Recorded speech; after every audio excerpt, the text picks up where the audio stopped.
ঘুম আর মৃত্যু দুটো প্রায় একই। যদি শরীরের নিঃশ্বাস বন্ধ হয়ে যায় তাহলে সেটাকে মৃত্যু বলা হয়।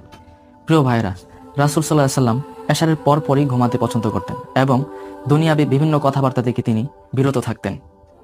প্রিয় ভাইরা, রাতে যখন আমরা ঘুমাতে যাব, হয়তো আপনারা অনেকেই এই দোয়াটি পড়েন, আল্লাহুম্মা বিসমিকা আমুতু ওয়া আহইয়া, অর্থাৎ হে আল্লাহ, আমি আপনার নামেই বাঁচি এবং আপনার নামেই মরি। আমি যখন রাতে ঘুমাতে যাব তখন অবশ্যই এই চিন্তাটি করব যে আমার যাবতীয় যে গুনাহগুলো আছে, যে গুনাহগুলো আমি পূর্বে করেছি, আল্লাহ না করুক আমার কপালে যদি মৃত্যু লেখা থাকে যে আমি সকাল পর্যন্ত আর বেঁচে থাকবো না, তখন আমি কিভাবে এই পূর্বের গুনাহগুলো থেকে আল্লাহর কাছে পানা চাওয়ার সুযোগ তো আমার কাছে নেই। তো ভাই, আপনার কাছে আমি অনুরোধ করব, যখনই ঘুমাতে যাবেন পূর্বের গুনাহের জন্য আল্লাহর কাছে মাফ চাইবেন এবং পরবর্তীতে যেন আপনার দ্বারা গুনাহের কাজ না হয় সেজন্য আল্লাহর কাছে সবসময় দোয়া করবেন, আল্লাহ আমাদের সবাইকে ক্ষমা করুন। ঘুমাতে যাওয়ার পূর্বে সবসময় আল্লাহর কাছে ক্ষমা চাওয়ার এবং রাসূল সাল্লাল্লাহু আলাইহি ওয়াসাল্লাম যে কথাগুলো বলেছেন সেগুলো মেনে চলার